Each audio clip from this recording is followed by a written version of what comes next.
Meski banyak mendapatkan kritik dari kalangan masyarakat, pemerintah dan DPR RI sepakat segera membawa draft final RKUHP ke rapat paripurna DPR untuk disahkan. Nah, dalam hitungan hari RKUHP akan disahkan DPR dengan masa transisi dari KUHP lama ke KUHP baru selama 3 tahun. Sejumlah pasal masih menuai pro kontra, diantaranya pasal mengenai penghinaan terhadap pemerintah, kemudian makar, penghinaan harkat dan martabat presiden, pidana mati hingga tadi sebelumnya penambahan pasal rekayasa kasus. Tapi saya tidak akan membahas hal itu karena nanti akan dikupas lebih dalam bersama rekan saya Eva Yunizar dalam dialog dengan pakar. Yang akan saya soroti justru terkait munculnya pasal-pasal baru yang mengatur hukum yang hidup dalam masyarakat atau living law.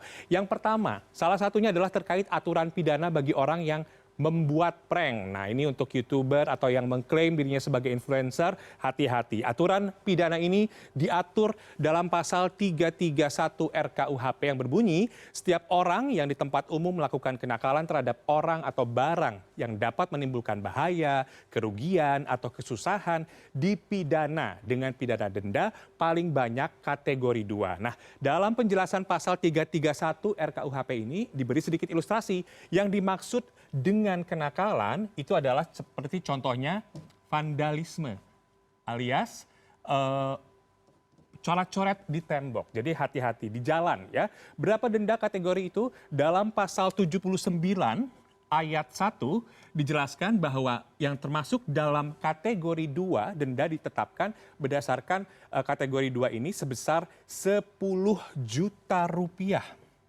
Jadi bagi Anda yang kedapatan nanti mencoret-coret tembok, siap-siap mendapatkan pidana.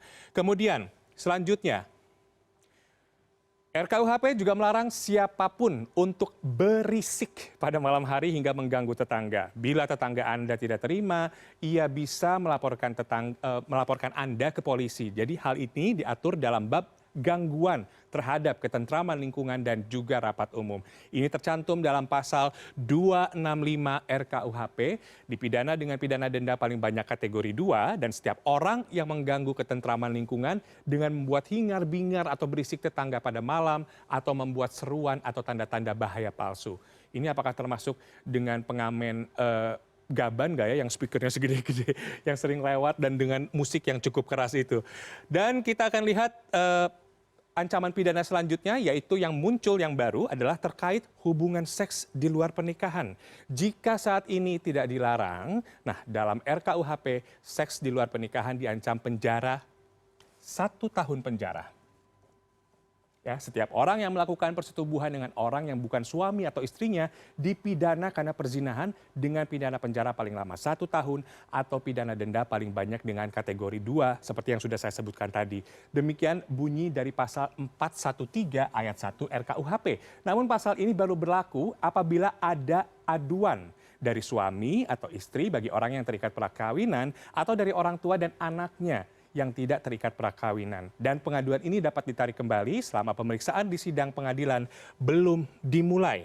Kemudian selanjutnya, ini juga masih terkait seks di luar nikah. Sekarang ini ramai istilah kohabitasi. Apa itu? Kalau istilah awamnya adalah kumpul kebo.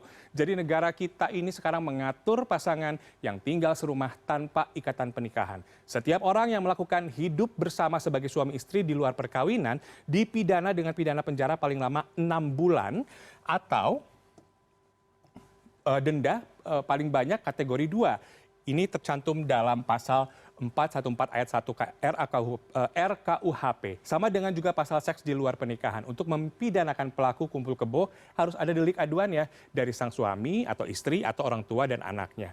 Dan tentunya RKUHP ini akan menggusur KUHP warisan penjajah Belanda, Wetboek van Starverk. Saat Belanda menjajah kita, Wetboek van Starverk itu menggusur seluruh hukum yang ada di Nusantara dari hukum adat hingga hukum pidana agama.